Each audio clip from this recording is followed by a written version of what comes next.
What's up, you guys? It's retro review time here on FightfulSelect.com.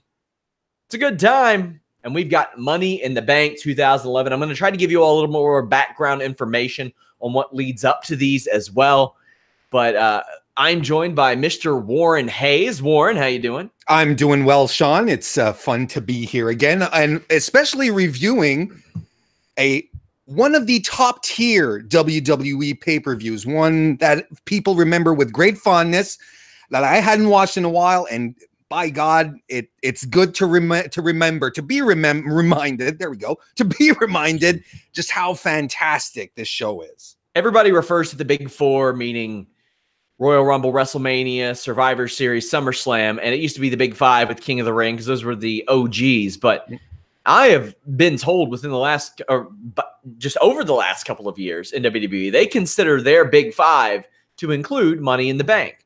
And I asked, well, what decides that? And they're like, well, it's a big pay-per-view. There's always a lot of buzz and interest, and they always they're putting an NXT in front of it now. So that's how you can really gauge what shows they see are the big ones, at least as we're filming this, days before it releases here on FightfulSelect.com, and not, in fact, 4 months ahead of time. Of course not. We would never do that. No. But this show is primarily remembered for one thing: CM Punk, the pipe bomb, and what led or what followed that. And, you know, we'll talk about what happened after Money in the Bank and how the ball was dropped quite a bit there. But I remember seeing this pipe bomb, this situation. I'm thinking, oh boy, this is going to be special.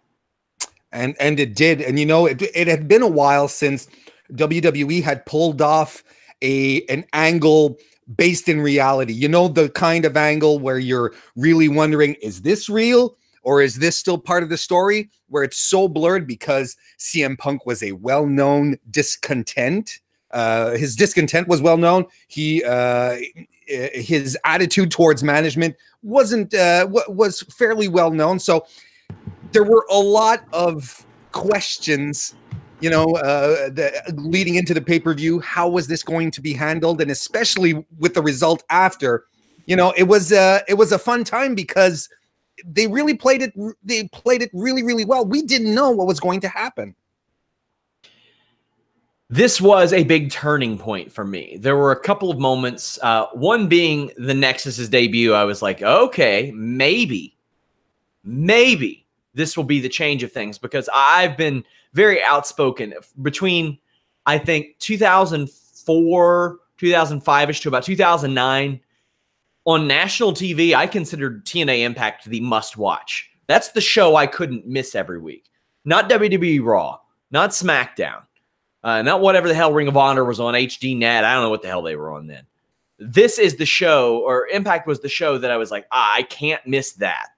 And the Nexus showing up changed that. I was like, okay, maybe something's going to happen. And it didn't. Now, this comes after a little story about how I got into wrestling, or into wrestling writing. I pitched to Bill Apter days before the January 4th face-off between TNA and WWE, where Bret Hart returned and TNA was going on Monday nights, a column in which I would write it as a wrestling fan, lifelong wrestling fan of however many years. And if it didn't turn around by WrestleMania, I would not watch anymore. I don't think it really did, but I don't know if I really had any desire deep down. It was me trying to talk myself into it, out of it. This situation a year and a half later had me like, oh, damn, it's about to get good. It's about to get good. And for the lead up to this, it was. We had CM Punk, who at that point had been leading the Nexus, came out with Nexus gear and everything, but that just kind of went away. Do you remember that? Because, I mean, that Punk with the Nexus was an odd choice, but that just kind of faded away without any real mention. Yeah, but you know, he still had his memorial armband during the match tonight. You know, he did have the Nexus logo, and at first, yeah, you know, especially when you get up to my age, Sean, certain details escape you. You know, it's like, why did he have that again? And then it sort of flooded back. It's like, oh yeah, I sort of remembered all of this, and maybe that was just the result that WWE wanted. So just let it fade out nice and gradually, so that people don't remember about it, don't remember it anymore. And honestly, I was surprised. I didn't remember that part until I saw the memorial armband that he wore. So yeah, maybe I think it was just something like, let's not speak about this anymore, kind of thing. Needless to say, the Straight Edge Society was a much better fit. Oh yeah. For CM Punk, and it's a shame that didn't quite work out, because that was another career height, and it's wild for me to think that was before this, because that was something very special. In my opinion, he had 3 or 4 really special runs. There was his initial run where he got that amazing ovation over DX and the Hardy Boys at Survivor Series. Unbelievable. Also one of my favorite Survivor Series matches ever, that clean sweep. We got to cover that sometime. There was the Straight Edge Society. There was this. And then there was the WWE title run that really should have started with this night. But this is what everybody remembers this show for. No disrespect to Daniel Bryan winning Money in the Bank, Alberto Del Rio winning Money in the Bank. They remember it for this. Also odd, Warren, we had a 6-match show. Yeah. That ain't happening these days. Heck no. But the matches were long. Matches were long. Well, most of them. We had a 6-minute and a 5-minute one. Barring a couple. But I mean, I think like the first Money in the Bank match went like over 30 minutes. And yes. so did Punk and Cena as well. I mean, we were spoiled here this evening as far as, match pacing. The card was super well balanced as well. I thought, oh, well, yeah, we'll get into it as we go along. But I felt like the match pacing, everything was put perfectly right into place.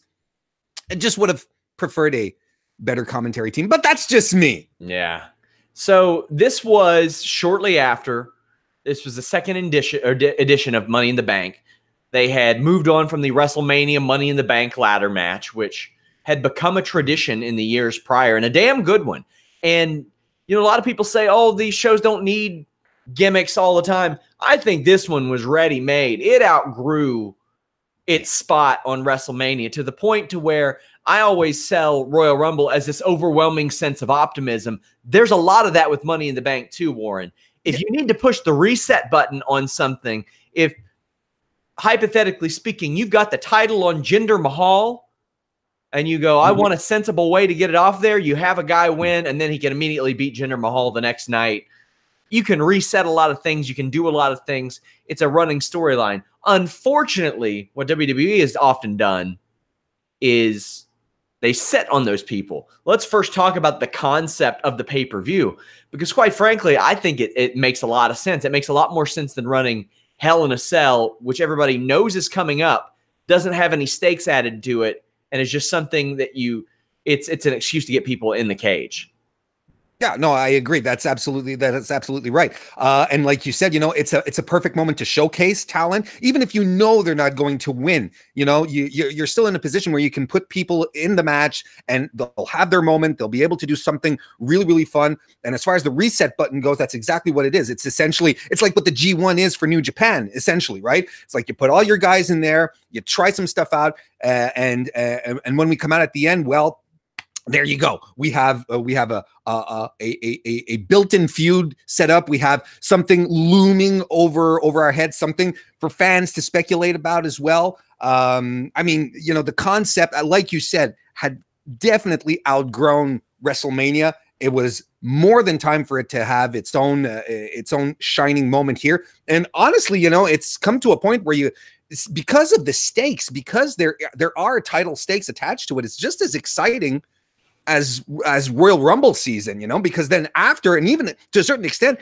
it extends after Royal Rumble, because then you have all the anticipation of, well, when is he going to cash, or when is she going to cash nowadays? And especially as we've seen with the likes of Seth Rollins, man, that can lead to some pretty special moments. Dolph Ziggler, very special moment. Whether or not it's really implemented to the level it should be is neither here nor there.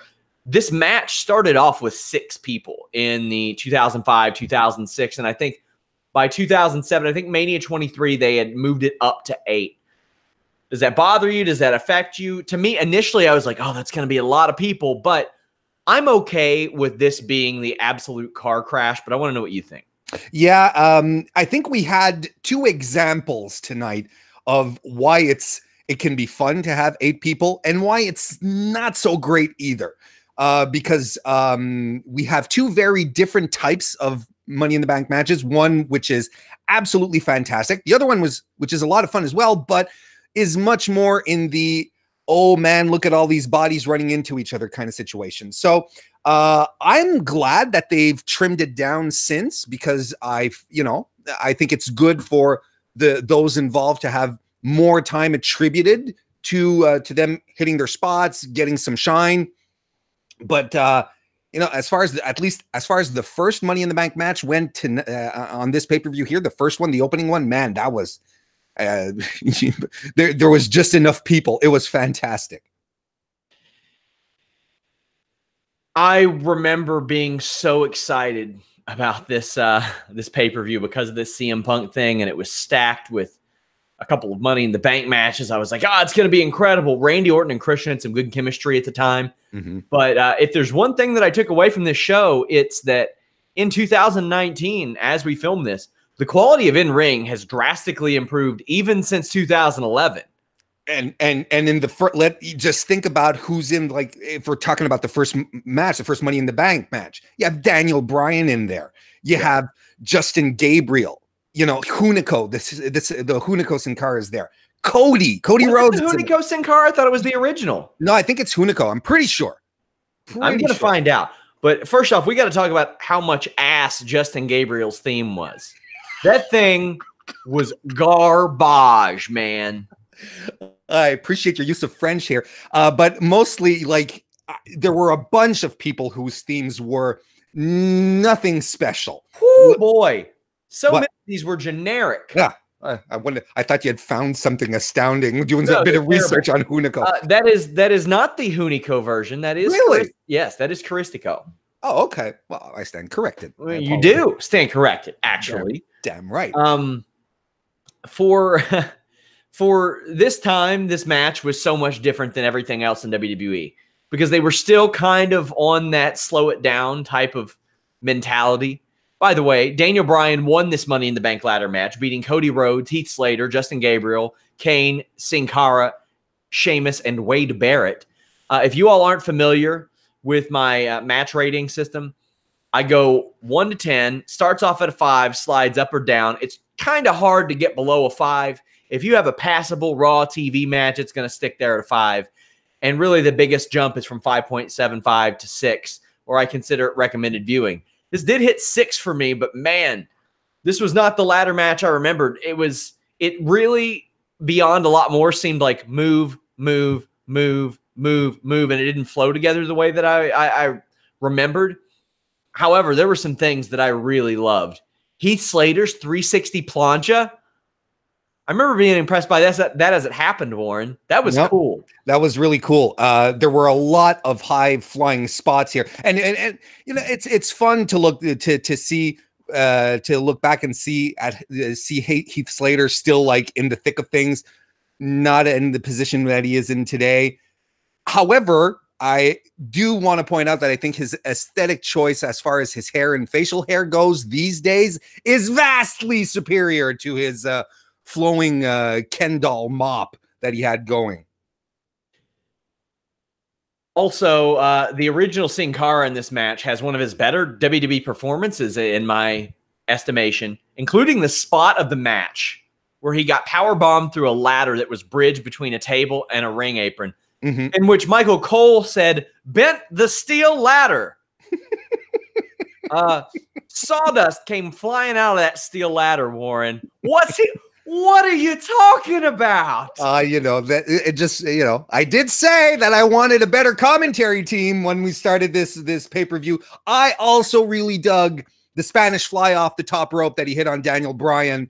It was flawless. Yeah, it was a shining moment for him. Too bad that he was going to disappear due to the wellness policy the very next day, right?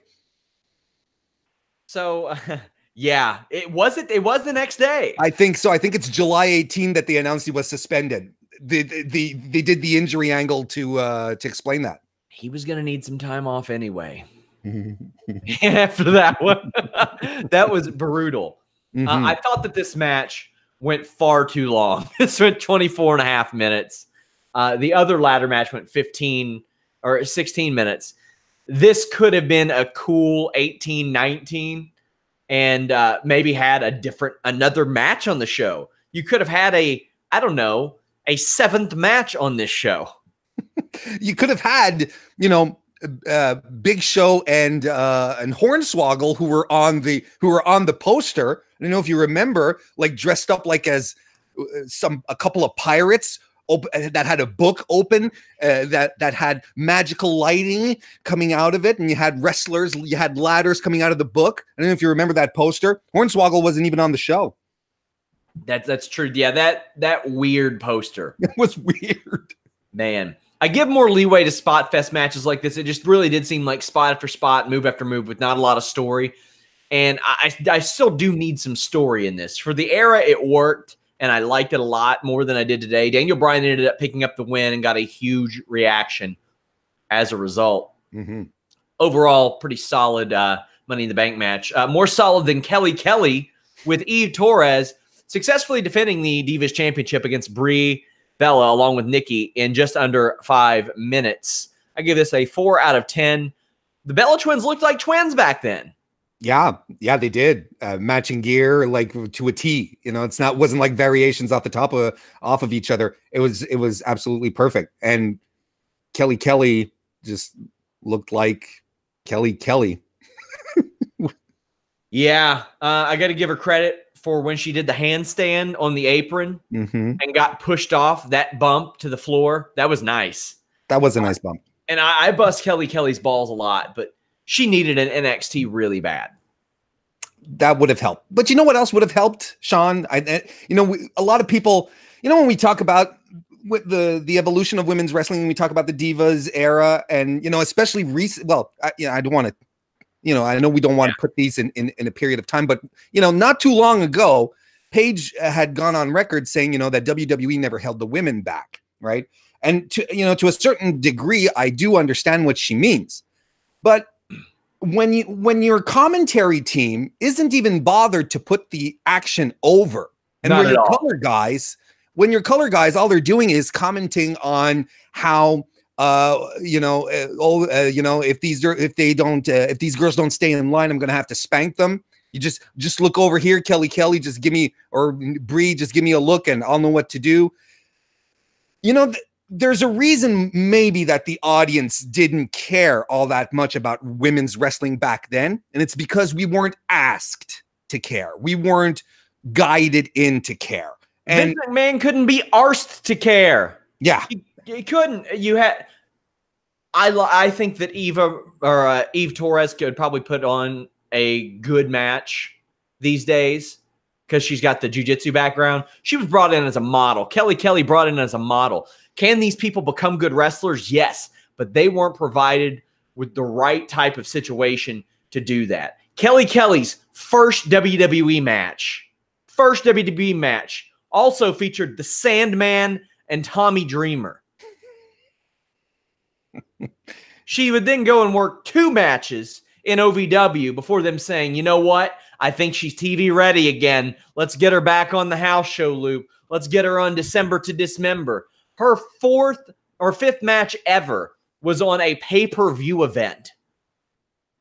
She didn't have FCW. She didn't have OVW. She got to go there and work a little bit, but over 99% of Kelly Kelly's matches were in the WWE, and that's not right. That's not the correct way to do things. No, I agree. Just push her forward a couple of years. She would have probably pushed her forward a couple of years. NXT performance center, just being able to perform in front of smaller live crowds, get the training. She probably could have. She would have probably been a very competent Alexa Bliss level of wrestler, as opposed to what her legacy is today, I guess. Jerry Lawler was Jerry Lawler. Never good in a match like this. There were a lot of bad looking reversals and transitions. I do think Kelly Kelly could have been decent if she had a solid program to hone in on. The Bellas were shaming Kelly for being anorexic. I'm like, what the hell, man? That was the weirdest thing. And I get their heels. They're both thinner than her. Yeah. At the same time, she's like, she doesn't even eat. Jesus. Man. This was odd. This was not good. Kelly Kelly won with the rocker dropper. I don't know what the hell she called it. But let's talk about something. Kelly Kelly had the only finish that actually pinned somebody the first time on this show. You're right. Wow, you're absolutely right. The GOAT. Wow, the GOAT. The GOAT. Mark Henry defeated the Big Show in 6 minutes. This was called the Battle of the Behemoths. I remember really enjoying this series of matches at the time because I remember Big Show's DVD coming out, and I was like, man, they really need a new one with the Mark Henry stuff because that was a great feud. This was not a great part of that feud. The aftermath was. The in-ring was not. No. But, Show I found looked pretty good, like physically. He wasn't at his big as hell. Yeah. Well, I mean, he was big, but I didn't big as hell. But we've seen him larger than that. I think he looks right now, or at least at the last time we saw him, he looks better now than he did then, but he wasn't at his biggest. Mark Henry, man, I think there was a reason why they had him in a full body cover up. There was some, I don't think he was necessarily at a healthy weight, but no, I mean, this wasn't fantastic, but in ring wise, but this was all about the story. This was all about the aftermath. It was all about the aftermath, but let's talk about the match itself. Big Show and Mark Henry hit each other pretty hard. Big Show did a second rope shoulder block. Mark Henry has always had pretty terrible kicks. Man, his kicks are not good. But it does set up a World's Strongest Slam that Show kicked out of. And then right after that, Mark Henry does another and 2 splashes. So I'm like, okay, Kelly Kelly's rocker dropper looks a lot better now. But maybe if Mark Henry had done a rocker dropper, he would have finished him off. But this is nothing special at all. But it was integral in building Mark Henry into the main eventer that he would become. Absolutely. He, if memory serves me right, he signed a contract extension just a little before that. Got his main event push out of it. It was the Hall of Pain thing, right? That followed, which was really, really good for him. Probably 2 months later, like a month or two later, 2 months later, he's world champion. Yeah, there you go. I mean, it was the best time. Honestly, it was the best time of his career. A career that was marred would be perhaps the word, with starts and stops.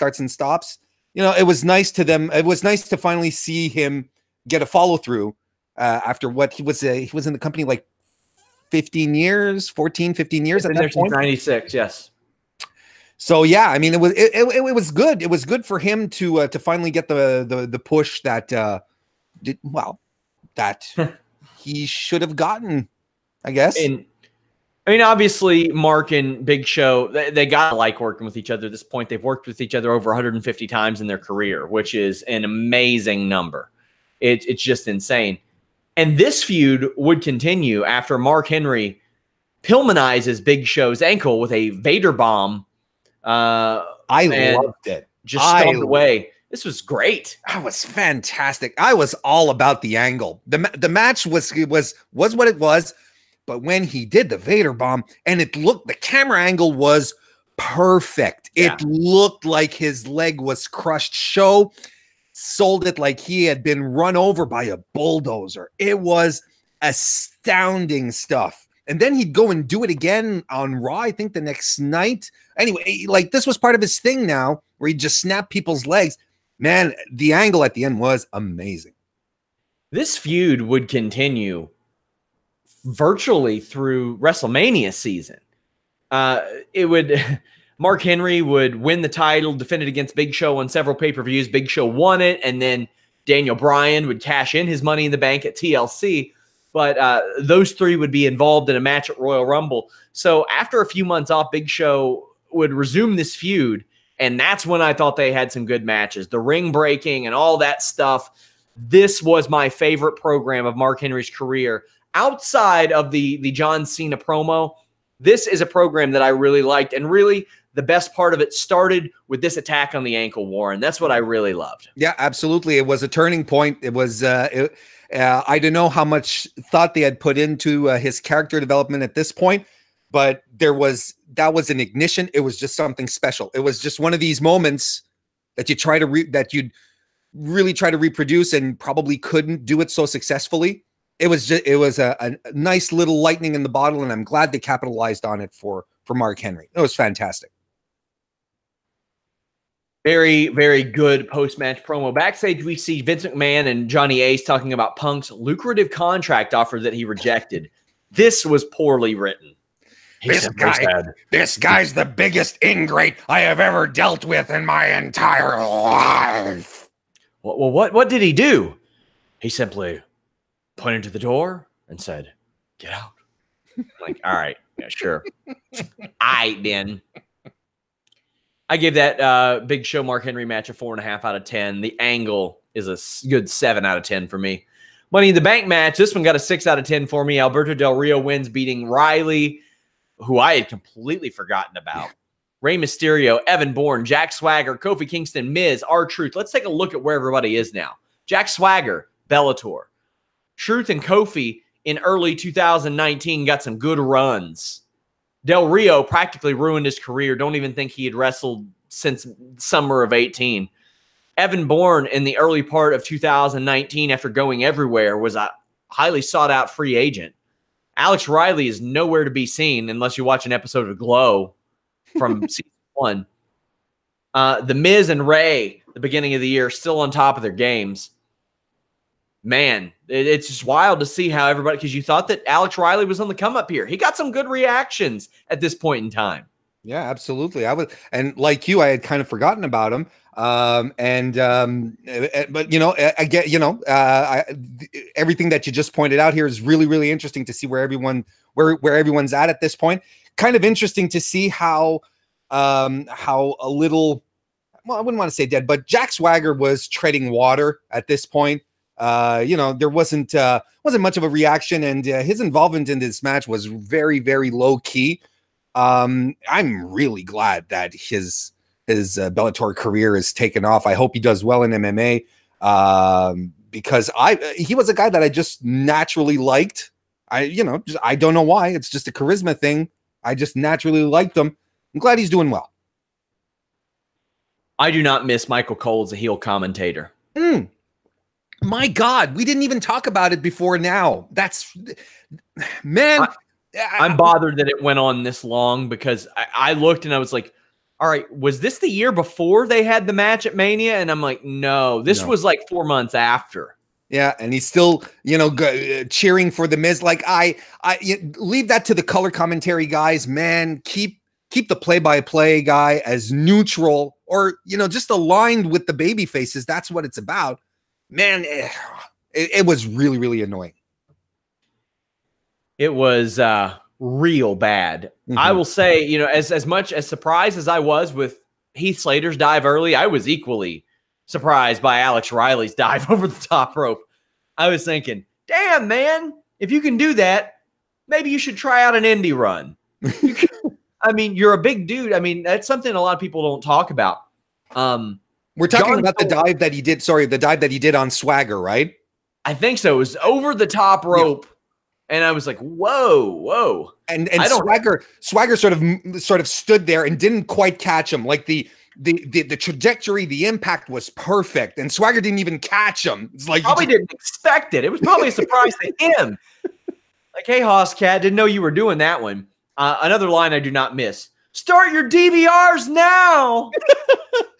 Sign of the times, Sean. Man. Sean of the times. Gosh, start your GIF software now. Ready for it. There was a breathtaking airborne off the top of the ladder onto the pile. And there's also a filthy spot. It looked a lot better or a lot worse in real time than on the replays because then it didn't look bad when The Miz injured his knee and he's dragged out. Miz sells injuries pretty well, I think. He has to be taken out. Yeah, no, he does. He does a fantastic job at that to this day. It's always been one of his strengths. Really putting over the offense. He's always been a great, fantastic seller. Rey Mysterio, or actually one of the better spots is R-Truth doing a nice seesaw stomp. And I'm a little surprised that WWE kept doing these after Joey Mercury got all busted up. But he did it. Looked good. Rey Mysterio takes one of the better stun gun spots I've seen where you fall off the ladder and you get hung up on the ropes. That was really good. However, Kofi landed right on Swagger's face, Warren. Yeah, that was scary. That was the first of two scary tumbles of this match. It was like I was sure. I thought he had cracked his face for sure. It was really, really bad. Miz hobbles back out to eat a sunset flip from Rey. This finish was hilarious and creative. Del Rio and Rey are up on a ladder, one ladder. There's another ladder next to them. Del Rio rips off Rey's mask. Love that spot. That was brilliant. The only thing that matters more to Rey than this and the title is his mask, his identity. He pushes Rey onto another ladder. That ladder tips and then goes right back into Del Rio. And it was scary because the way they fell, like Rey was like under a ladder and he was still trying to cover his face. Like he wasn't using his hands to protect himself. He was still covering his face. It was really frightening. Oh, this is really, really funny. And fortunately, he he gets right back up the ladder and he wins. Man, this was the right call for the time. Oh, definitely. Yeah. Oh yeah, Del Rio was being pushed hard at that time. Like it wasn't even. I don't think it was. I don't think there was another good answer at the time for another guy to be justified to win Money in the Bank at this point. Del Rio was in the midst of a huge push. He was the guy that had to do it. I kind of like this ladder match a little less than the first one because I felt it was a little too much all over the place. Yes, the first one was more of a spot fest, and I think that's what it was for. It was to get the crowd excited, was to ignite everyone as to all the crazy shit that can happen in the match. This one, at first everyone grabbing a ladder and sort of swinging at each other, ramming it into each other. It was a big schmoz, but it wasn't bad. It was far from bad. It was entertaining as hell because you had fantastic people in there, and it was a lot of fun. I just liked it a little less than the first one. Hey, and that's fair. Different styles for different people. I don't think either one of these can touch a modern day Money in the Bank ladder match. I don't think they can come close. I think that honestly, I don't think either one of these matches can touch maybe like a third best match on any WWE pay-per-view these days, or 205 Live for that matter, or 205 Live main event. So no, absolutely, because you pointed it out when you were talking about the first match. Since then, maybe it's a question of habit, or producers spending more time with the matches, but now they've really they're able to add more story to it, more depth, take the time to construct a real match as opposed to, well, let's do this thing and move on to another thing. And especially since they've reduced the number of people in the ring from 8 to 6, well, it gives you a little more, it gives you a lot more wiggle room to actually do stuff with the 6 guys instead of 8 people trying to get their spots in. Sure. World Heavyweight Championship match. This title could change hands on a DQ, and a lot of it was because Christian didn't necessarily feel safe and felt like Randy Orton's temper could not be controlled. It was in key. Christian, of course, the creepy little bastard. I remember these two having good chemistry, and this just reaffirmed it. Dare I say Christian may be Randy Orton's best opponent. Like, I don't know that there was anybody who consistently got better matches out of Randy Orton than Christian. I gave this a 6.5 out of 10. Not something I'd usually do on a DQ. And because this had stakes to the DQ, I thought it mattered a lot more. 12 minutes, 20 seconds. It does make Randy Orton look like a dumbass, though. Yeah, but you know, WWE has a nice track record of making its baby faces look like idiots. So that, you know, wouldn't be the first time. I agree with you. I think Randy Orton and Christian is one of the most under talked about feuds. If that's a sentence that I can put together. But you know, people don't talk about it enough. These guys worked really, really well. This was a fun match. This would lead into a SummerSlam match, if I'm not mistaken, afterwards, which was really good. Like, these guys really did have the chemistry to work together and get the best out of each other. Yeah, like I said, man, this extended feud that they had, just every time, and I think maybe for a combined, I don't know, 10% of Randy Orton's run have I been like, all right, I'm interested in this. I'm interested in this. There, you know, was the Wyatt family. That was different. Occasionally when the Legend Killer, I was invested in that. But this run had me excited. And we'll talk more about what happened afterwards in a moment. But I miss Christian wrestling a lot. Yeah. I miss this guy. He would fit in so well today as a veteran who could still work his ass off. And I wish he got one more match. And you can tell right in here, just looking at him go, you know, he's one of the expert storytellers of WWE. And he just, honestly, he just doesn't get enough credit for everything he's done. He really doesn't. So also something I remember a lot of people saying, oh, Christian's too small. He's too wiry. Mm-hmm. He's shaped like a modern day athlete. Mm-hmm. That's more athletes look like him, and Randy Orton for that matter, than Bill Goldberg. Oh, for sure. For sure. He'd fit right in the current context. He looks, you know, he's actually better built than guys like Marty Scurll, you know, like he has no disrespect. It's just, it's just a fact. He got some big ass hands too. I realize that he's got some big, and I got some big hands, but damn, I see him throw that spine buster and I'm like, damn, man, no wonder he can't get away. I'd also forgotten that Orton used to use the Thez press. He caught Christian off the top rope or second rope with a filthy drop kick. Orton kicks out of a kill switch, which I can tell you does not work really. I'll be wrestling and grappling with rookies all the time at the gym. You can like do light power bombs. You can cradle them and suplex. You can do virtually anything. Pedigree people who don't know what they're doing. I've never been able to land this move. Okay. Fair enough. It's unrealistic. I just want to say Kelly also does a Thez press. So Randy Orton's got to delegate to the veteran.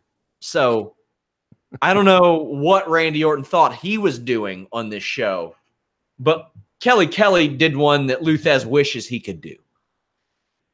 Christian charges out of the corner for a spear, eats post on, quite frankly, an impressive Orton leapfrog. He's got some good leaping ability. And Orton does his very awesome over-the-shoulder neck breaker. Yeah. Months and months and months ago, when I watched this pay-per-view, I tweeted a picture of it, and he picks him up like gosh, I don't know, like the Yokosuka cutter, and reaches behind and then drops him into the neck breaker. The first time I remember seeing that was, I think, SummerSlam 04 against Benoit. That is a good spot, Warren. Yeah, absolutely. It looked good. And again, you know, this is the kind of situation where you look at Orton, who is still very much capable and he's still very much in his prime. It's nice to see him try out some stuff like that. That looks risky, but Randy Orton has a reputation of being one of the safest guys to work with. So, you know, if he's doing it, he's going to take care of you. That's true. Christian pisses off Orton by spitting in his face, leading Orton to kick him in the balls. That's it, a DQ. Orton goes off and attacks him, hitting an RKO on the table. 2 of them, if I'm not mistaken. Yes. and it's on the Spanish announce table, and it didn't break either time. I don't know if it was meant to break, but it looked a lot more severe. Man, again, I really like the stories. I like the angles tonight. I thought at the pay-per-view was a lot of fun. Christian was in the corner. He was back down. He was exhausted. You could tell he had tried everything to take Orton out, and all he had left was his ace in the hole, was to piss Randy Orton off. And man, that was one hell of a loogie that he landed on Orton. So bad or so good, depending on your point of view. They showed it on replay on 2 different angles. That's how good that spit was. Yeah. It was. And man, I thought it was just perfect.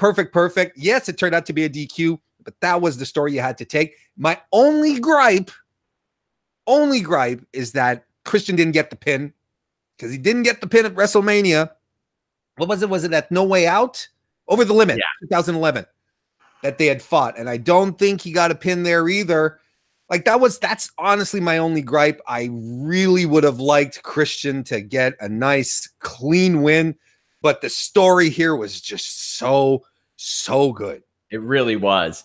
This feud had started in May. It would continue through the later part of the year. You would have Randy Orton facing Christian on all kinds of house shows, and even on Raw, you would see like them end up squaring off in tag matches and the sort, but a special kind of chemistry.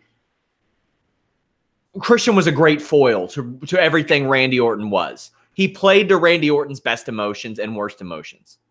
And one thing, and speaking of emotions, it's just, Michael Cole, or commentary anyway, I don't remember if it was Cole exactly, talking about how, Randy Orton has gone to a place that we've never seen before, just by kicking a guy in the balls and dropping him a couple of times with an RKO.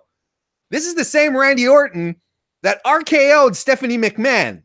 The same Randy Orton that punted John Cena's dad in the head. Yeah. What do you mean we've never seen him gone to this place before? We've seen him in much worse locales than where we are tonight. This was good stuff. We get to the WWE Championship match. Speaking of good stuff. Yeah. At the time, I thought this was a 10 out of 10. In the years since, I've went back and watched it. 7.25 out of 10, but a 33.5-minute match. Hey, that's still a highly rated match on my scale. And I'll tell you why I say that. These guys often in this match were not on the same page. No. They messed up like 4 or 5 different spots. Honestly, most of which were on Punk.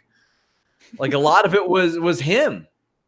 But the reactions, the story, the aftermath, what led up to it, boy, was that special. Up for it.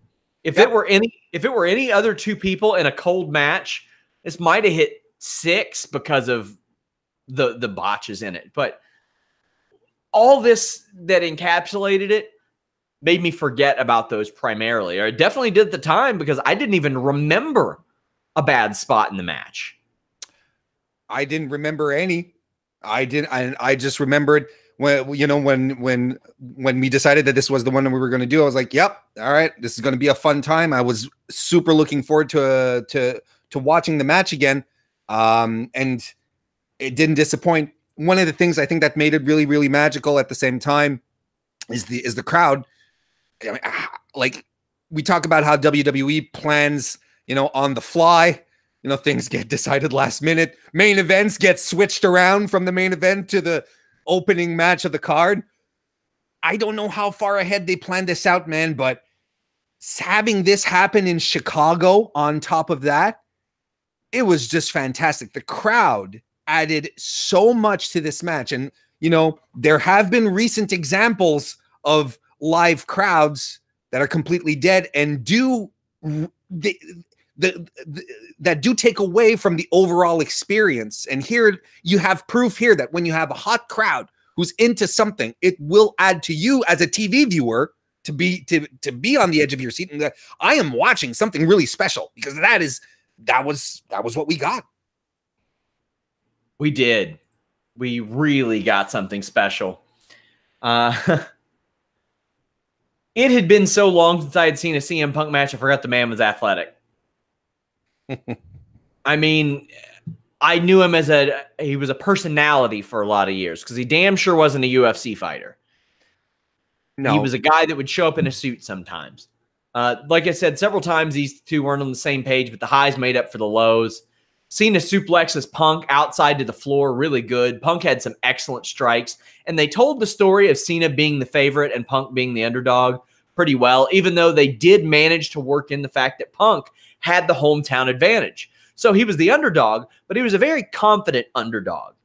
And I thought that was a unique approach to take. And it was, and it's something that commentary put over quite well. You know, pointing out, you know, I don't think there's a single John Cena fan in the audience right now. You know, they worked that into the match really well. And Punk took a particular level of pleasure at it as well in all his mannerisms. When John Cena did come to the ring and he was outside applauding, you know, up against the guardrail, I think it was probably a couple of his buddies that were there because he interacted with him a couple of times during the match. You know, he was enjoying this moment, probably a little beyond kayfabe, if you ask me. One of the things I liked most about this compared to today's wrestling, no crazy zooms, no crazy shakes, no crazy cuts. You got good extended views of the people, their facial reactions. You could really soak it in, Warren. That was so much. I love that so much. Yeah. And well, I mean, you just look at any other promotion outside of WWE, even these days, and you're like, wow. I mean, this is. I don't feel nauseous. You know, I'm not sweating along with the guys trying to keep up with all these camera shakes and cuts. You know, but you're absolutely right. You know, and it still managed to feel like a big match. It still managed to transmit drama. You know, it didn't have to have the camera shake with every punch for it to feel immersive or like I'm there in the action. I was there because the guys who were there were able to make me believe their story. Cena applies 2 different STFs. Punk gets out of both, turns one into an Anaconda Vice. Cena then turns that into an AA. Punk kicks out, kind of botch reverses the Fameasser off the top rope. He fell down awkwardly, which happened a lot back then. Batista didn't do too hot with it either. Another AA can't win it, and Cena is in disbelief. Punk pulls off a super Frankensteiner. Go ahead, Warren. No, I just wanted to point out that I really liked at this point, you know, John Cena, babyface, top guy, John Cena, hits his second AA, can't put him away. What does he do? He goes up and he looks at the ref. He's like, come on, man. This is out of my hands at this point. You got to help me. Yeah. And it's interesting because this is the second time, Sean, that we've reviewed a pay-per-view together where John Cena is not in a top babyface position where the crowd is hostile to him. And he's able to adapt his style to not be a full-blown heel, but to have heel mannerisms. He knows what's going on. If he had just popped right up off of the second attitude adjustment and be like, well, what can you do? It wouldn't have had the same impact. He lowered his shoulders, drooped. He lowered his head. He went up to the ref and he was like, dude, that had to be 3. You know, and I really, really like these moments where John Cena, who was not a heel, still acts like a heel. He certainly does. There is that super Frankensteiner, a knee, a GTS to the ribs, but Cena rolls out. Mm-hmm. When he gets back in, he applies the STF, but Vince McMahon's out there and calls for the bell. They're playing off the Montreal screw job. And I got to tell you, I'll be happy when that never happens again. But Cena slides out very smoothly, mind you, and decks Johnny Ace. Yep. Upon returning to the ring, it's a GTS and a pin. That's it. Were you watching wrestling at this time? Absolutely. So did you watch this as it happened? I don't think I watched the pay-per-view live. I got to say that's probably one of the most exciting times that I remember. That, and a lot of times people are like, oh, it doesn't matter after people have won their first championship. Punk had won the title several times. He had won titles multiple times. This was a special moment. This was a special reaction. And the match wasn't as good as I remembered it, but the story was. Mm-hmm. And the production was.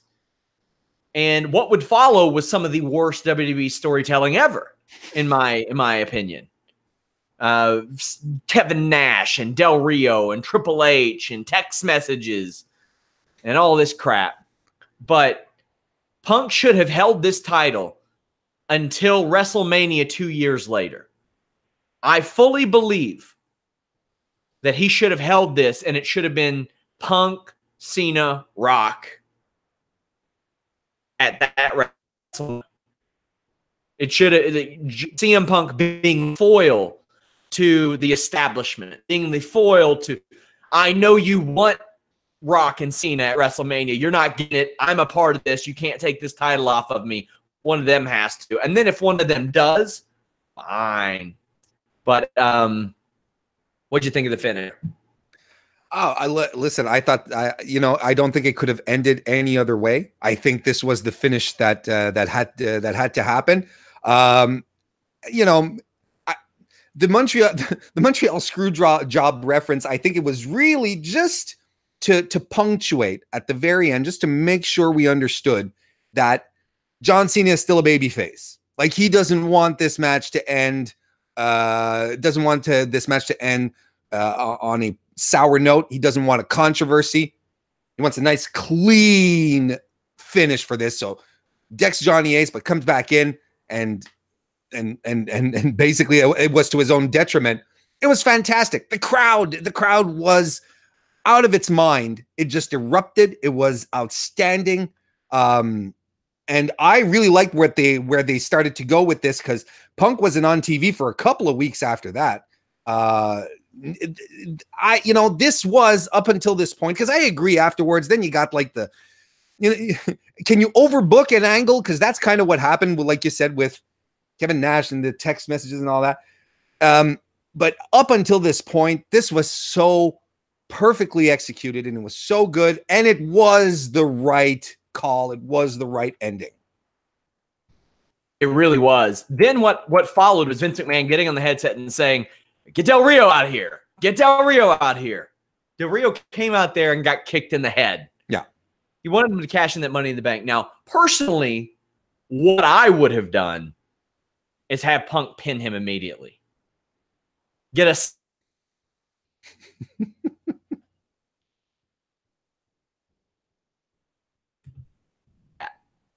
CM Punk would disappear into the night. He took a pic.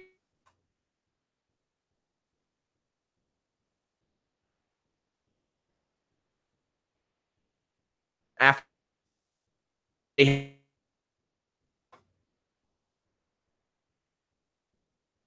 what we got that followed this was a feud and a tournament. A tournament immediately happened that saw Rey Mysterio win the WWE Championship, lose it to John Cena, which I'm not opposed to, and then Cena losing a unification match to CM Punk, a returning CM Punk at SummerSlam. After CM Punk won the title, Kevin Nash came out and powerbombed CM Punk, leading to Del Rio cashing in Money in the Bank. What?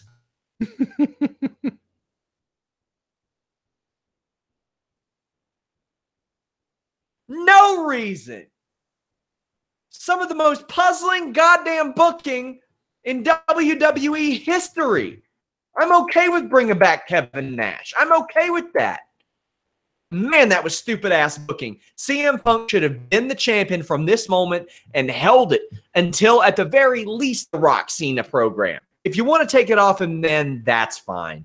But, man, that was weird. So weird, this follow-up, Warren.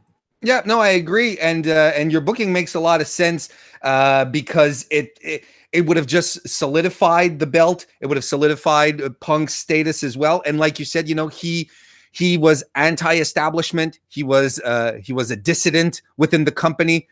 If they had pushed it the whole way against the two top guys, the two really big faces of the company, the figureheads, man, I never thought of it that way. Now I feel kind of cheated. Thank you, Sean Ross Sapp. That was WWE Money in the Bank 2011. What are your lasting memories? To me, it's all Punk. It's all Punk. What led up to it, what followed it, the match. This was CM Punk's show. It is, and that's what I remembered when we decided to go back into it. But, you know, running down the card, and when you look at the entire show, this is a good WWE pay-per-view. Yes, there's a Brie Bella Kelly match squeezed in there somewhere. Yeah, there's Big Show and Mark Henry who are slapping each other around, but there's so much good stuff. The angles are fantastic. The stories from top to bottom are so good. The ladder matches are a lot of fun. This is a pay-per-view that deserves to be rewatched from top to bottom and remembered for what it is, not just because of Punk and Cena, although it's a good reason to just remember it as well. Guys, I want to thank you all so much for joining me. Let us know what shows you want us to review. I mean, sometimes we do these way ahead of time, but we might start squeezing in some more. You never know. Until next time, guys.